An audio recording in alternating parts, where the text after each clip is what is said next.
Bonjour, distingués abonnés de ma page, j'espère que vous portez bien. Alors, nous faisons cette autre vidéo pour vous parler d'un outil parfois négligé dans l'organisation, et pourtant qui joue un rôle capital et très important. Cet outil, c'est l'organigramme. Oui, nous allons parler aujourd'hui de l'organigramme. Nous allons premièrement, comme vous pouvez le voir sur notre tableau, parler de l'organigramme.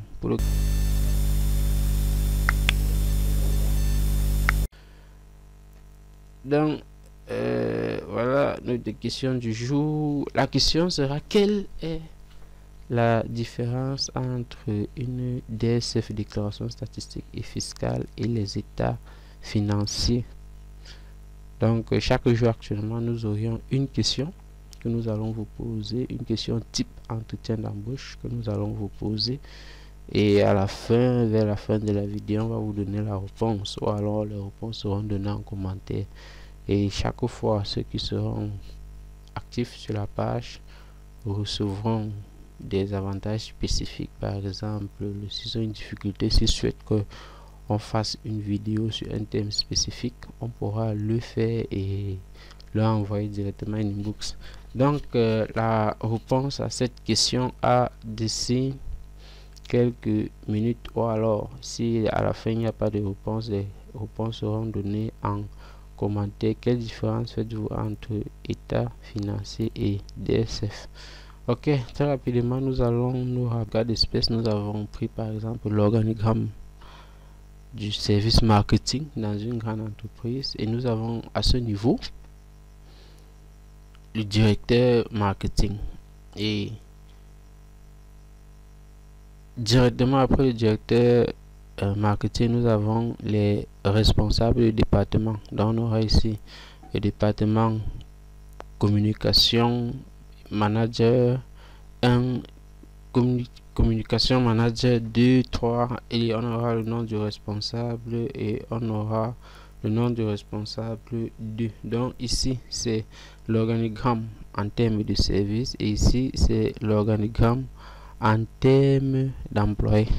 Donc le rôle de l'organigramme, c'est de définir de façon hiérarchique les différentes responsabilités et la personne à qui on rend compte.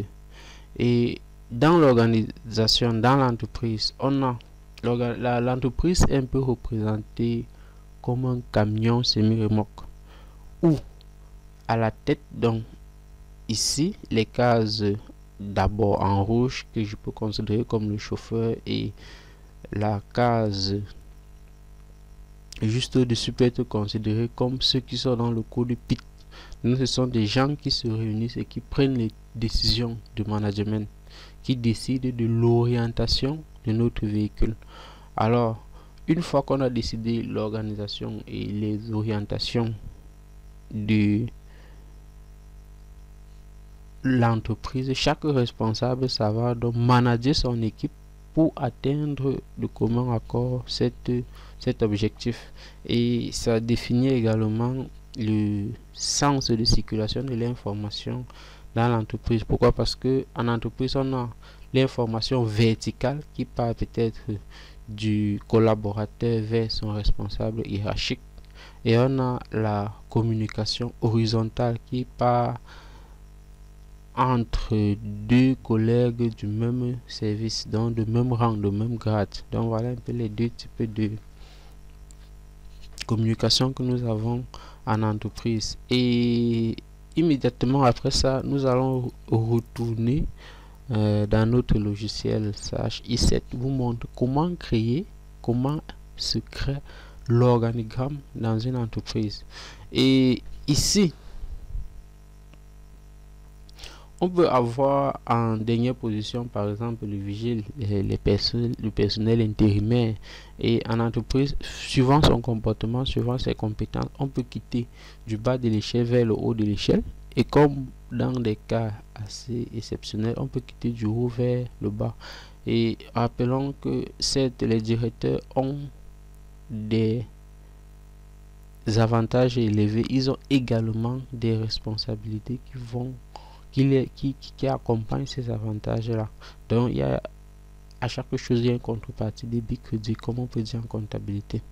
Donc, voilà un peu ce que nous allons dire sur l'organigramme. Donc, actuellement, nous allons nous rabattre vers notre fichier Sage et ensemble, nous allons créer l'organigramme de la structure où au sommet, nous aurions les départements. Après les départements, nous aurions les services.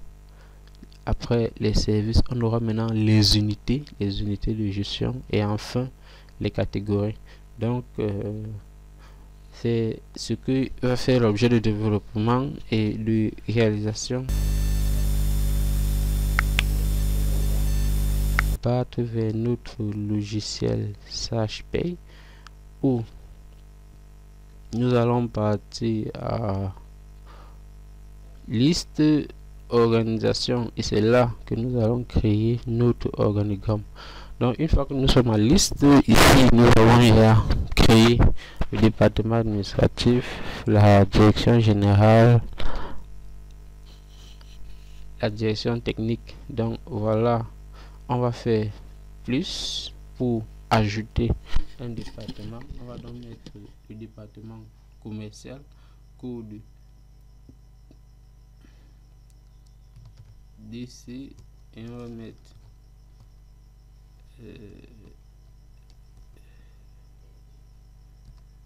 D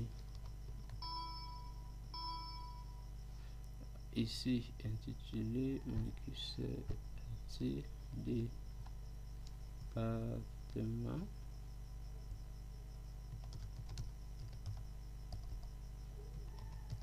commercial.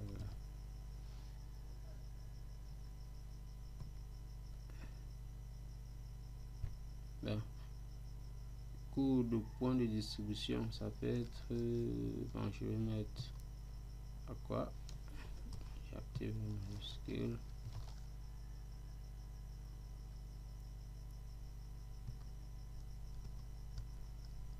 à quoi non 1. Bon, généralement la codification peut être numérique, alphabétique ou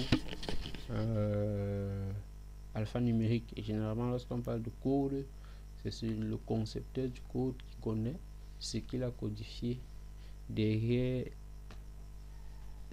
les éléments qu'il a créés. Donc voici notre département commercial. Très exactement, nous allons partir aux unités. Et généralement les unités sont rattachées au département. Donc on aura, pour le cas d'espèce, on a l'audit et le contrôle, on a la fiscalité et on la comptabilité et la fiscalité. Je vais donc créer un autre service. Je vais dans service commercial. Service commercial.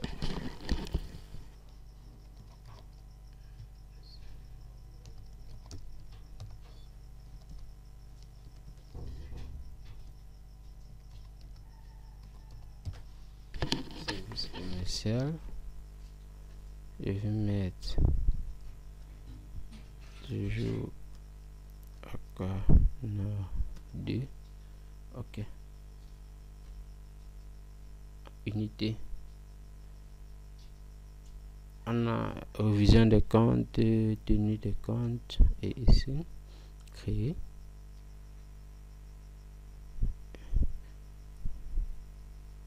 Unité commerciale.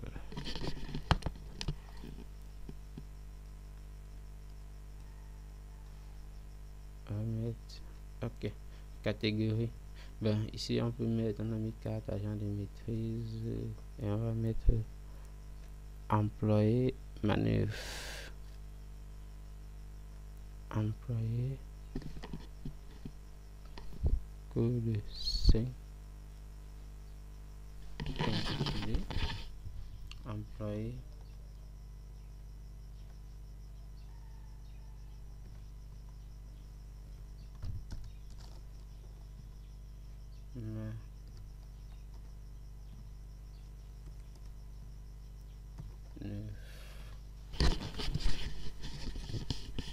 ok, je valide. Donc ici nous avons créé les départements, nous avons créé le service, nous avons créé l'unité et enfin la catégorie. Donc voilà un peu comment est hiérarchisé notre organigramme. Rappelons que si nous revenons dans notre organigramme de tout à l'heure, nous avons à ce niveau les départements, les unités et enfin les services. Donc c'est de façon hiérarchique. Ok, on va donc revenir dans notre fichier et vous montrer comment utiliser ces données. Ces données sont utilisées, bien évidemment, nous avons déjà travaillé dessus lorsque nous créons un personnel. Nous allons prendre le cas d'espèce de Tangana. On va venir à poste, exactement. Ok, poste. Lorsque nous venons à poste, on va vous dire poste. Vous allez donc choisir le poste administration. Donc on va créer notre poste commercial. C'est agent commercial. Agent commercial. Date de création, on peut ici, on va mettre. Donc il est sur la responsabilité du responsable commercial département. Ici c'est une seule entreprise, département commercial également,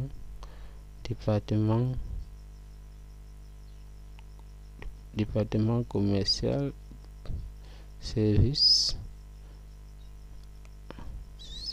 commercial, unité commerciale et enfin la catégorie, lui il est employé manœuvre.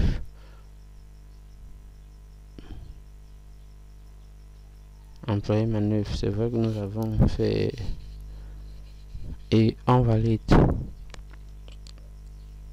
Ok, donc voilà un peu comment créer l'organigramme dans une entreprise. Donc et voilà comment est-ce que on l'utilise en affectant directement les différents responsables. Donc pour créer notre organigramme, c'est tout simple. Nous venons là, nous avons les départements, nous créons les différents départements. Nous avons les services, nous créons les différents services. Et dans les services, nous avons les unités que nous allons également créer. Et enfin, les catégories au niveau des individus. Donc, c'est sur ce que nous allons arrêter cette autre vidéo. Et bienvenue au moment où nous allons répondre à notre quiz du jour pour dire la différence entre état financier et la DSF. Ok, les états financiers sont les états uniquement comptables. On va parler du compte de résultat, du bilan, du tableau de fil de trésorerie et les annexes à caractère financier. Alors que la DSF, déclaration statistique et fiscale, c'est l'ensemble des états financiers que nous avons cités tout à l'heure, auxquels on ajoute les états fiscaux, notamment notre compte de résultat, notre tableau de déduction de TVA, notre tableau de l'IS et tout ce qui est un caractère fiscal. Donc les états financiers sont purement comptables, alors que la DSF c'est non seulement les états financiers mais également les états fiscaux. Donc voilà un peu des questions qui sont posées lors des entretiens, et pour la prochaine vidéo nous allons vous poser une autre question où chaque fois nous allons apporter les éléments de réponse pour vous permettre également à faciliter la préparation de vos futurs entretiens d'embauche, parce que lorsque même quand on travaille déjà, on aspire à mieux. On peut quitter de travailleur permanent en poste de consultant, et même lors ou alors même enseignant, et généralement on est soumis à des entretiens où il y a des questions où nous devons avoir des connaissances aisées. C'est sur ce que je vais arrêter cette autre vidéo. Je vous souhaite de vous porter bien et surtout n'oubliez pas de vous abonner à notre page pour des contenus futurs tout aussi pertinents. Sur ce, portez-vous bien.